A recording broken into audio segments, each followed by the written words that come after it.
Keep your radio dial right here. You're locked into the hottest news station on the planet. Hot 702.5 in FM sound. Blazing today's hip-hop, R&B, and pop music. Keeping your radio on fire. Bringing you the hottest, realest, riskiest talk shows live 24/7 on hot7025fm.com. What's going on, everybody? It's your main man, 360, the poet from the Morning Wood, and I'm here to talk to you about the Sci-Fi Center. It's your Vegas home for science fiction, horror, and fantasy. From comic books, toys, and posters to movie screenings and live events, they've got you covered. Located at 900 Cameron Avenue, Suite B209, give them a call, 702-900-4335, or reach them at thescificenter.com. Hi. Hey. What's up? All your favorite artists. Check it out. Say my name. DJ Khaled. This is Mila J. Bruno Mars. On hot7025fm.com. Hey, it's Icarice, and I'm here to tell you about Hotcast for Podcasting. We are a podcasting studio located in Las Vegas, Nevada, in the Hot 702.5 FM studios. You can book online at hot7025fm.com. Just click on Hotcast. You can book and find your times right there. Thank you for booking with Hotcast for Podcasting. Tune in now on hot7025fm.com. Yo, it's Tavon Greatness Patterson. Want to listen to Hot 702.5 on the go? Download the Hot 702.5 app on the Apple Store or Google Play Store if you got an Android like me. Let's get it. Yeah. Jones. Hey, Greg Deville was at it, man. Hey. If you want the real, holla at Greg Deville. He'll tell you how to do it. Now get to it. If you want the real, listen to Greg Deville. He'll tell you how to do it. Now get to it. I'm talking real estate, building wealth, making money for your family and yourself. Now tune in. We here to help. Now tune in. We here to help. You wanna be a broker, you wanna be broke. You wanna be the joker, you wanna be the joker. You gotta bring more to the table than your hope, dreams, and wishing. I can feed you fish or I can take you out fishing. I can show you the vision, addition and division, mathematic equation. Make the money flip like an acrobatic, amazing. Greg Deville help you build the foundation. I'm saying, if you want the real, holla at Greg Deville. He'll tell you how to do it. Now get to it. If you want the real, listen to Greg Deville. He'll tell you how to do it. Now get to it. I'm talking real estate, building wealth, making money for your family and yourself. Now tune in. We here to help. Now tune in. We here to help.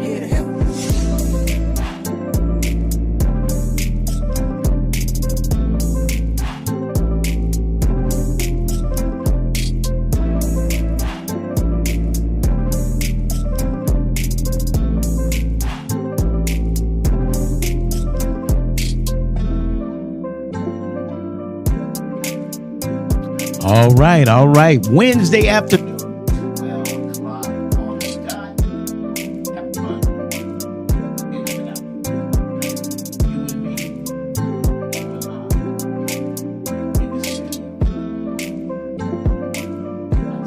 2.5fm.com. Greg Deville, good afternoon. Well, it's that time of day. Every Wednesday at high noon, we are live on the radio and want to talk to everybody this afternoon. We had an interesting topic on this afternoon that we want to talk about. And, we want to bring it live on the radio. Want to talk about something that we are facing in our communities. And I want to address it. And I have a studio guest. Many of you know I'm Greg Deville, the Wealth Builder right here. We talk wealth and real estate and how to build equity in your property and have a chance to create generational wealth. Your legacy matters. What are you doing that will leave a legacy? What will the 2 minutes be like when your day is, at the church or wherever you have your funeral? Your legacy matters. Where would that be? What does that look like? And I want to talk about that this afternoon, about some things that I believe is interesting subject matter. Many times we are having people that are, judging you and don't make a mistake and as if all their T's are crossed or their I's are dotted. He without sin, let him what? Cast the first stone. Well, it's an interesting topic. I've invited my engineer to discuss the subject matter today, and let's talk about what we're seeing from people, and as it relates to church folk. We have a lot of people judging people over their personal matter, and as if they don't have personal matters, and so I want to see. Get some feedback, and if you want to chime in, we're live on Facebook. If you want to chime in on this and bring your, add your thoughts. But I did want to talk a little bit about.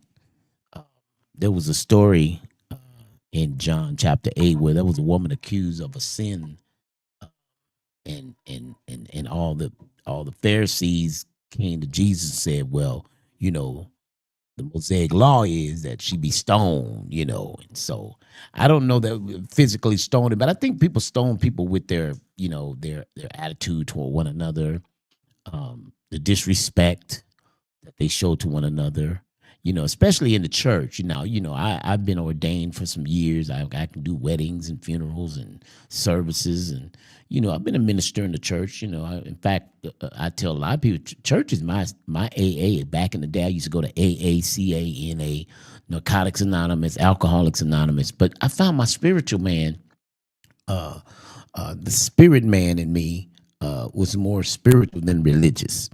But I'm afraid that we've come to now in the church that we judge each other critically and become so legalistic and condemning of one another. I feel like, I went through some things recently in my own personal life, and I just feel like sometimes the church really judges you over your decisions or whatever happens in life, as if, the matter is at their home isn't filed in some instances. There was a woman, the Samaritan woman, who was at a well, and Jesus showed up. And people judged her because she had 5 husbands and was living with a man at that time. And Jesus offered her some water. She's at the well. And she asked Jesus, don't you know who I am? I'm a sinner woman. And like this woman who in John 8 and the woman in John chapter 4, these 2 women have been accused of some stuff. And the church would judge them based on the accusations, and though it may have been a real reality. But who are we to judge? Who are we to point the finger and say that your sin is worse than mine? The difference is I'm a public figure in the community. I'm live radio every week and twice a week, and more people may know me than know you, and so my stuff may get out differently than yours. The difference is my stuff is public and yours ain't, and you tend to make it more public by your comments. So I wanted to talk about it, and I invited my engineer Ikaris to speak on it with me as well.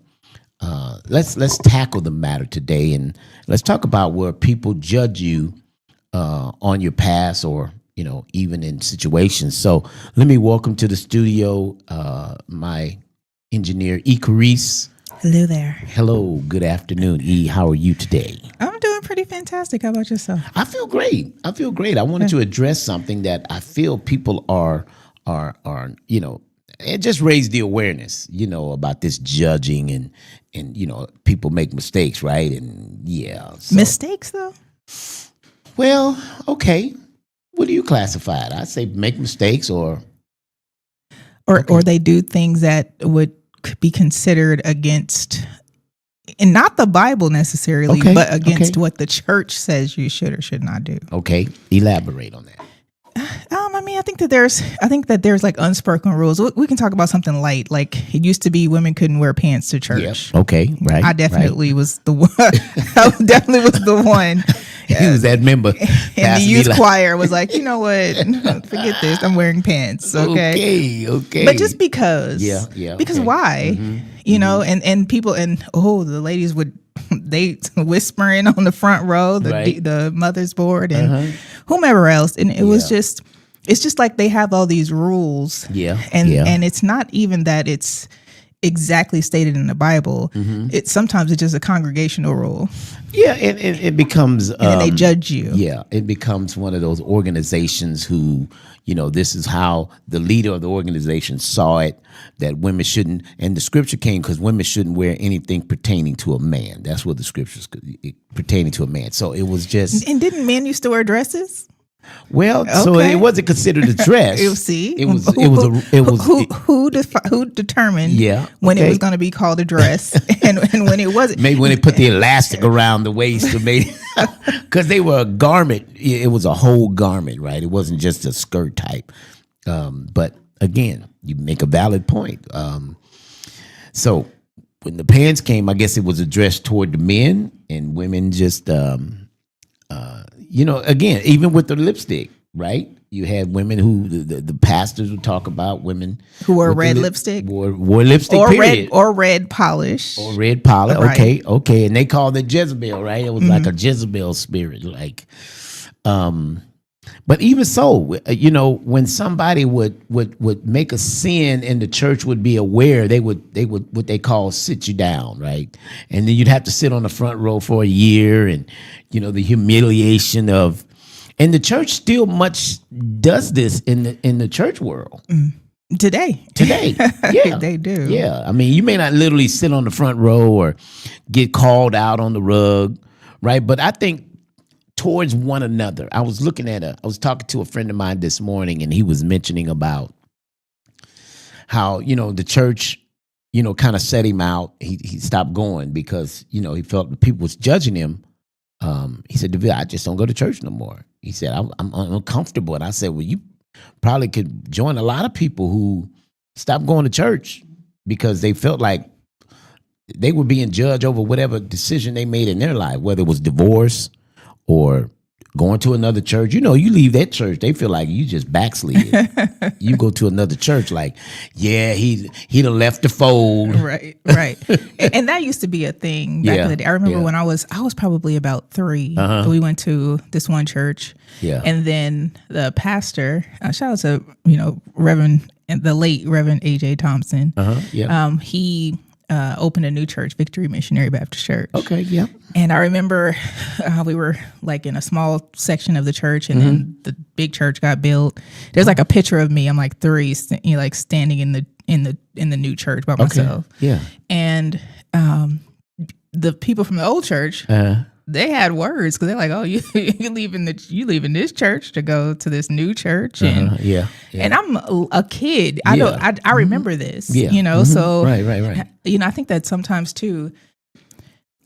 I don't think the church folks know how impressionable they are to younger kids who pay attention because they're there. We're there at church with our parents, so we hear everything, and they're just judgy.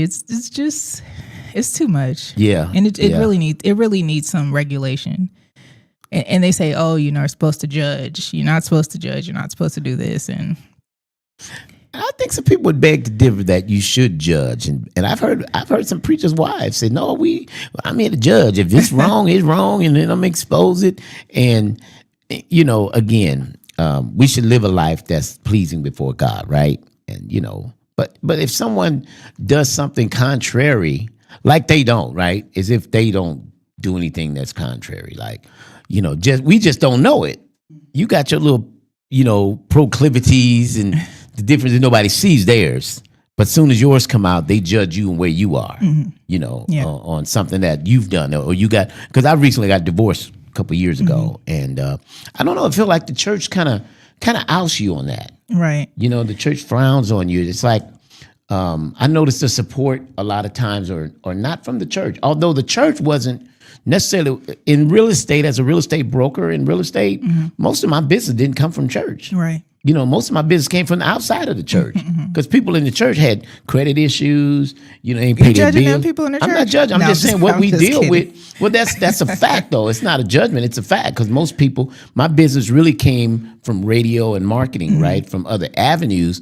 But I noticed the church had more challenges, but they were the first one to judge everybody else. Right.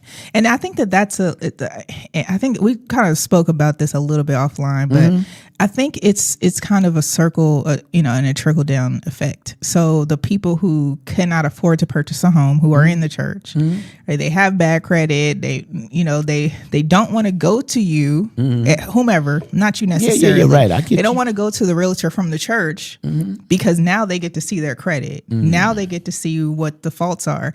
And then now they project and say, hey, he's going to judge me. So they would rather just pay rent forever instead of buying a home from your church, your fellow church realtor that sits right next to you on the pew because they don't want to be judged. And it just kind of goes in a circle. And it's funny because I tend to be transparent. I had credit issues, and I think that's helped a lot of people in that I've had credit challenges and I made some foolish decisions. In fact, I talk about it in my new book about financial literacy, right, and how wasn't smart. I told a story once how I had gotten this weekend and bought new clothes. We go to church, we was clean. And then Monday morning, the gas man showed up and I didn't have the money to pay. So he says, I'm here to collect or disconnect. And I went and I said, give me one moment. I went back and I was like, Lord, you said all my needs are met according to your riches and glory. And you said, God, that I would be blessed above and not beneath. And I felt the Holy Spirit say, but I gave you the money, but you went to the mall, right? You used the money that was made for the debt. And I went the wrong direction with the money. And so that's just lack of wisdom on how to move when it comes to financial debt. But over time you learn. But okay, I've learned. You know what? I need to be more strategic when it comes to financially planning. Yeah.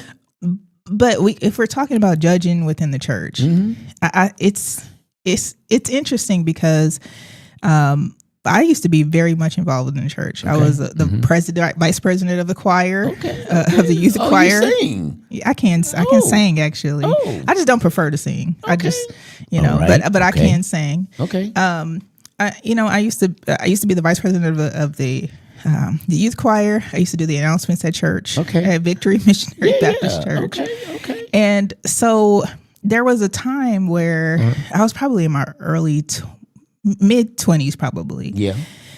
And and you know what? This is going to be real transparent. It's really going to out some people. So just be prepared. Okay. So there was this rumor. I remember going to the salon. It was a rumor that my pastor was having an affair with someone. Okay. And I was like, there's no way. Yeah. Like, I'm really close to the pastor. The pastor calls us all the time. And, it couldn't be. Right. I would never. You guys need to stop with all of this talking and judging and all that. Mm-hmm. And there was a time where I went to go get sushi. And we had ordered sushi just to pick up. And I went in to get it. And I was like, oh, we could just eat here because it wasn't busy. Yeah. And I walked in and the pastor was there with the person that they were talking about. Oh. Okay. Who he was allegedly having this affair with. Mm-hmm. And there was also a kid there. So the Sunday before, or it probably was Bible study, there was a lesson about adultery. Okay. And how you shouldn't do that. Yeah. Okay. None of that should happen. Right? Absolutely. Correct. Now I go eat sushi. Okay. And I walk in on this and I'm heartbroken. But nothing's happening. They're just it's nothing like sexually happening, but I could tell by the mannerisms. Wow. And then too, when I walked in, he was trying to cover. He saw me. He was like, I'm like, dude, it's us. This is only me and you in here. Okay. So what is going on? Yeah. He's gone. He rest his soul. Okay. But I think that at that point, I realized that church people say things, but they don't actually live by that. And I was so young and so impressionable at that time. Right. I was heartbroken. I was like, man, forget this church. You just preaching to everybody about this. I walk in and see this, and there's no, like there's no repercussions for this. There's no like, what happens to you? Because at first I'm not gonna go and tell everybody in the world that. Right. While he was alive, at least. But I did tell him, after the fact. But I think that there are times that you can, you get in situations and, you as a church, as a person who's a leader of a church. Okay. And you make mistakes like you started off with. Yeah. And instead of addressing the mistake, you just continue on with the mistake and never make any corrections. And now people, feel some type of way about that, or they feel some type of way about you telling them what to do differently. Yeah. So I think judging can come from various ways. But I want to ask you this on that note. So did it make you not go back to church? Oh, yeah. You didn't want to go back? And I remember my grandfather asked me. So you were young at this time. I was mid-20s. Mid-20s. And the thing is that, so that sparked something for me. Okay. It sparked me I studied 10 religions for 3 years. Okay. I went to Holy Lands, everything, because I was like, math here is not mathing. It's not mathing, especially if this is how things are run. And I have my own, thoughts and views about what I learned and what the truth is. But I want people to figure out that stuff on their own. I don't want to. And I don't want to be. I don't want to influence anyone. If you ask me a question about something, I'll answer it based off of my findings. Right. Right. But I just think that that definitely did spark something. It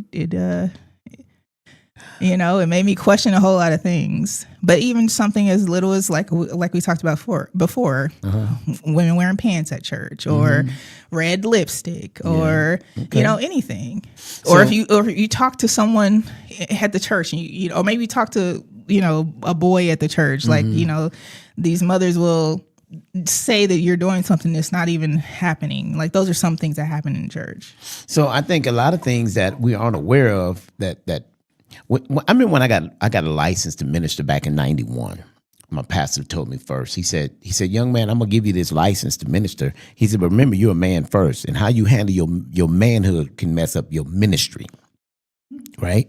And so if you let you out to dinner and you're not, and you married and you out with somebody, that could affect your ministry. So you have to be careful how you conduct yourself, right? Don't let that be, the Bible says, don't let your good be evil spoken of, right? So we want to be careful how you live as a minister, how you conduct, because there are other peoples who, like you said, since then you haven't gone to church. So no, I've gone to church. not committed so not much. To that. I've gone to that church, but only for funerals. Okay, but but you're no longer involved because you were involved. But it's not necessarily from that. It's from what I ended up learning after that bit of heartbreak. So after that happened, and me going to go study, all of these different religions, the origins of the Bible, who wrote the Bible, all of these things, what really happened at the Vatican. I went to the Vatican. I saw the Pope. I went to these different holy lands where they had these wars and everything. So it wasn't that incident in itself that made me not go to church. It was what made me question what I was being taught. Okay. And I needed to find out for myself what was the truth. Okay. And in that, and in those findings, I found out some truth. So is it fair to say a preacher is like a mailman? Let me give this analogy. He delivers. He's not responsible for the package. So let me finish elaborating on this point, because you have to share from the word, but he also got to live it too. Right now, what I'm sharing, because you mentioned a couple weeks prior to you running into, you guys had just went over something in adultery. Right. And so we understand that there are scriptures that we have to, even as ministers, we have to face the fact. It's the facts are facts. Now, you can't keep your eye on another man. We have to know that as he delivers the word, because even as going through the divorce, sometimes when I'm delivering the word, it's like people looking upside my head, like how you going? Give you side eye, huh? Yeah, and it's like pushing a wheelbarrow without a wheel. With cement in it. Sometimes people can give you that cold, and they can be so judgmental when You're really just someone to deliver a message. Mm-hmm. I got to live it too.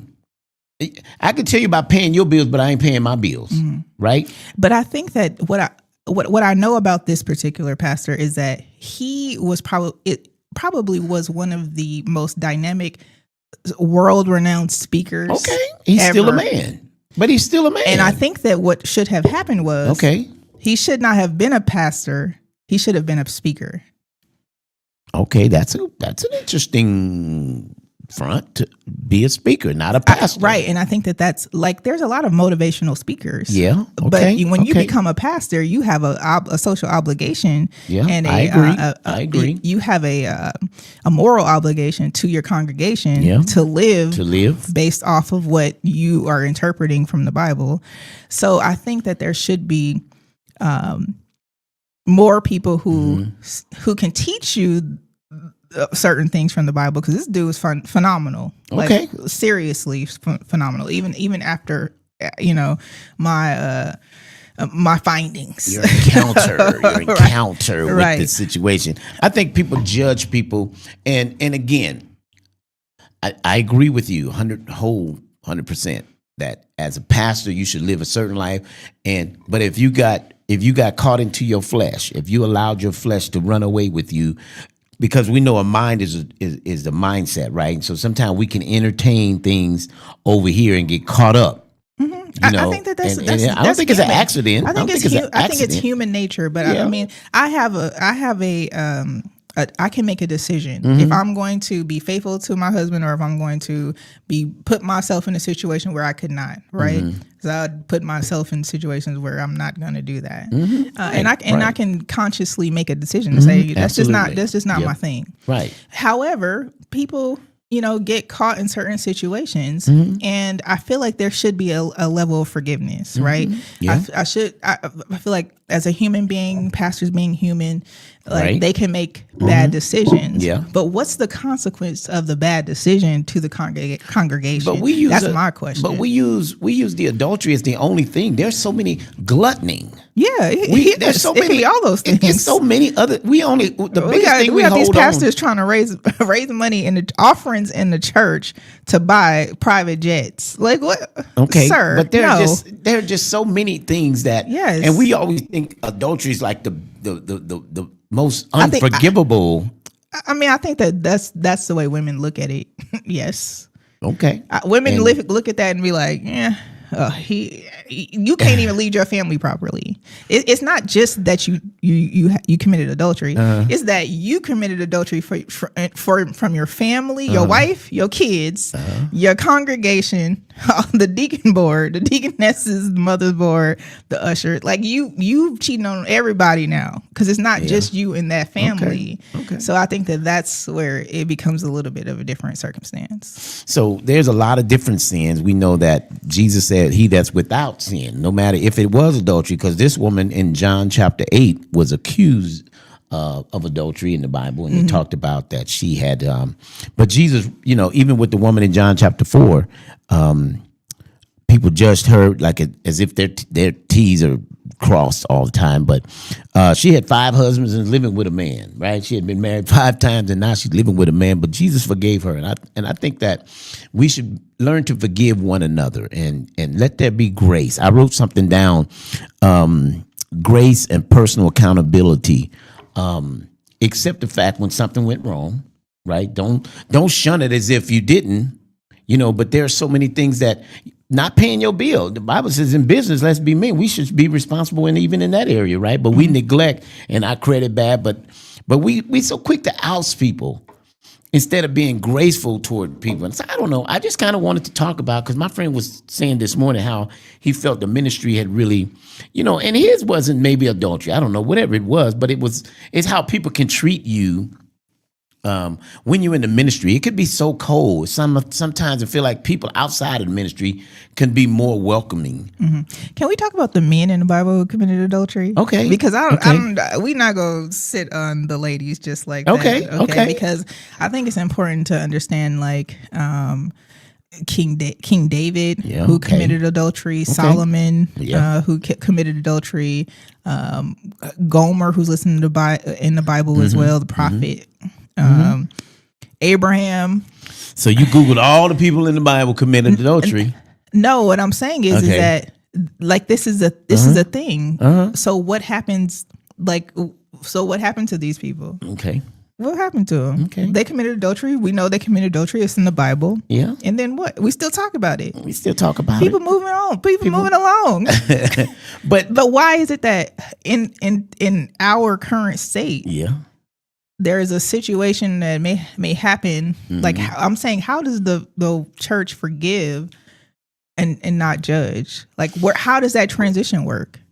And that's something I wanted to kind of find out by discussing it. Is I think if we learn in our own lives, because I've heard of pastors and leaders and regular people, not just pastors, but life went on, as you stated, these people in the Bible, but we hold against them as if, we don't have any sin. I think grace has to come in, and that's what the New Testament is under grace, right? Because the Mosaic law was, if you was caught in sin, death was the deal. The New Testament has a whole lot of contradictions from the Old Testament.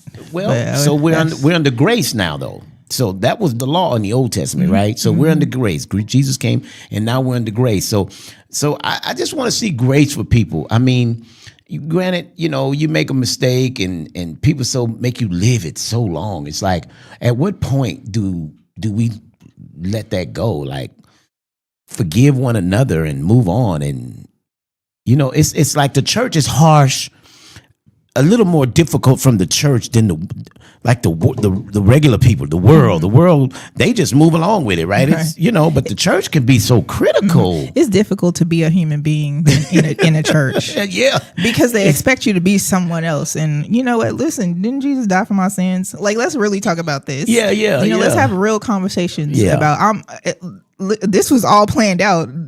God already knew that these indiscretions were going to happen. So why are you mad at me when this was already planned out? Okay, so there's so many conversations. There's so many things that we could discuss. But the problem is that they'll understand that millennials, Gen Zers are not going to go to church anymore because, first of all, y'all too judgy. Yeah, it's second of like all, you're not explaining the word properly. You're explaining it like a dictator and not like sharing what the actual word says. You're saying it to implicate what you've discussed from your religion, whether it be Baptist, Jehovah's Witness, or whatever. Yeah. So it's some challenges out there, and the thing is that I don't think that you have to go to church. You can fellowship, and the Bible says you should fellowship. I can go fellowship with 2 or 3 people, and we can talk. We have church right now. Okay, I'll give you a couple scriptures and a couple of amens, and we're good. Well, I think forsaking not the assembling of ourselves together. I think in unity He will command the blessings. I think it's important that we fellowship with one another. We can fellowship in small groups. No, but I think the church is needed. I believe the church is needed. I believe it's great to get out from your comfort zone and get out and mingle with one another and fellowship together. 2 fellas in the ship, right? You can get out. Have you seen this TikTok trend where there was a lady, she was calling the churches and she was asking them for milk to feed her infant. Infant child. Okay. And so she called the church and she said, "Hey, I just need milk. I don't need money. I don't need anything. I just need milk." They're like, "Oh, well, we don't do that." Oh.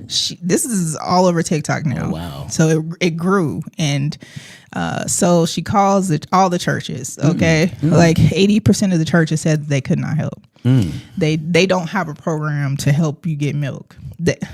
And I'm thinking, if I ran a church, and somebody called me asking me for milk for their kid, I'm going to go buy the milk. Yeah, right. Even if it's out of my own pocket. Right. Like, what are we doing? So anyway, she did the social experiment, called all these churches. The churches decided they wanted to respond. Oh. Okay, so the churches respond. You guys can just go and pull this up on TikTok. It's probably on Instagram now too. But so the churches respond without any accountability. Nothing, saying that this is the witch and she's the devil and she's this and that for calling the churches and asking them these questions. Oh, wow. And I'm like, where is the accountability? So that brings me back to why millennials and Gen Zers don't want to go to church.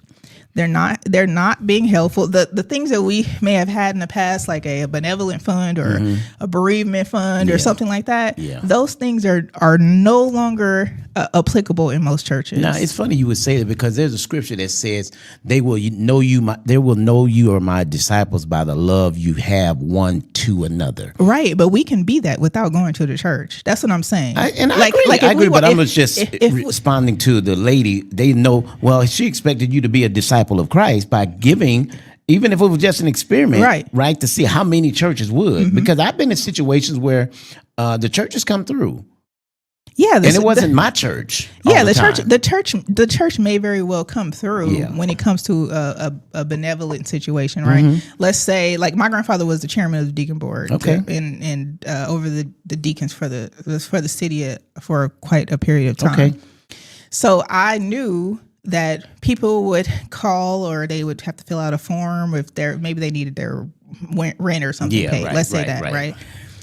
So they would go through a whole process, go through a meeting, vote, do all of this. Okay, I understand that for a larger dollar amount. If you're asking the church for some milk, that's a bit much. That's Well, like me as the person answering the call, I'm going to get you some milk. Right. In fact, like, what are we doing? Right. Like, what are we doing? So I should not have to go through a process like that for something so small. But you got to understand from the church's perspective how many people call the church, and so many fraud the church with needing and wanting and desiring, and then it's hard to sometimes decipher who's real, but some milk is a bit much. Let's talk about now the rent. We're talking about milk. Talk about the rent is a process, right? The light bill. Well, I pay your light bill because I got an address for it. Your name is on it. Your ID matches it, so no problem. In fact, I think churches. But the milk is $10. Yeah, even if the milk was $30, right? At the end of the day, So my problem is that there should be, and then too, oftentimes you go to a church and the door's locked. Like, what are y'all doing? What are you doing here? Well, in that defense, I know today, people are so easy to walk up in the church. You know how many times I walked into a Catholic church and the door was locked? Probably never. Never. Yeah. And I've gone to plenty. Yeah. Never, not one time.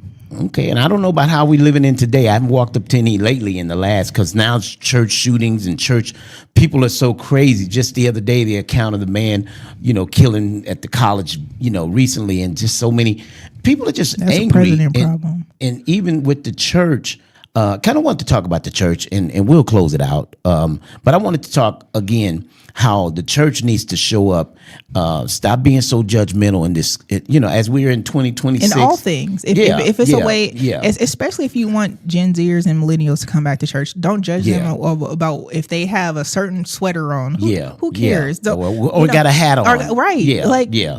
Let them just be them and come to church. I think that's a whole thing too. Now if I decide as a Gen Zer, I'm used to just being who I am, being myself. And while I walk into a church and they're judging me for my regular casual attire, well, why can't I come to church like this? So it's definitely some things that need to be adjusted. Right. And as church members, I think it's important that as we're in 2026, let's look at it. You know what?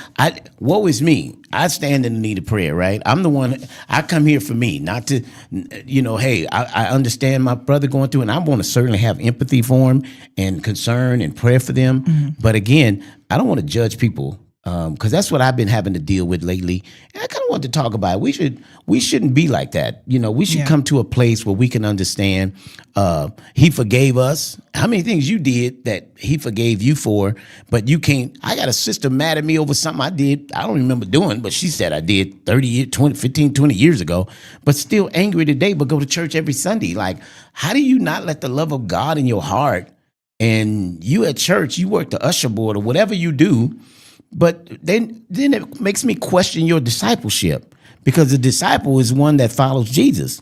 Jesus loved these women that were at the well. Jesus loved the sinner. He hated the sin, but he loved the sinner. He loved the ladies. So again, whether they were ladies of the day or night, it didn't matter. He forgave the sin. He loved the people of God. and he saw them as people of God.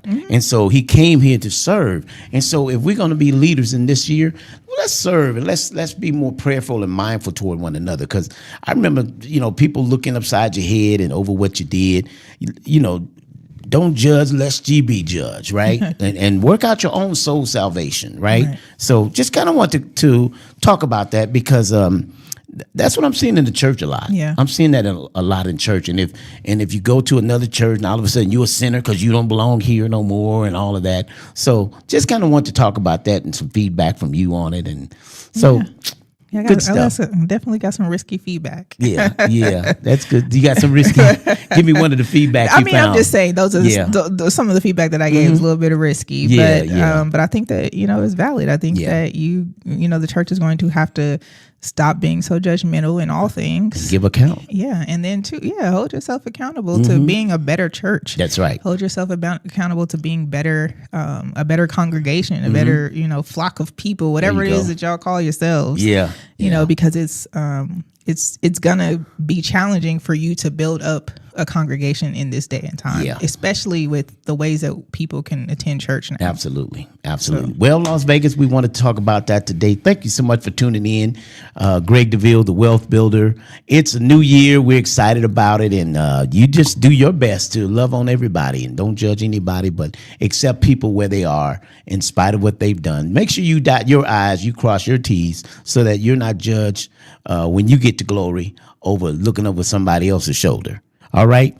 Listen, have a great weekend. Enjoy yourself. We'll talk to you real soon. Until then, may God's best be yours.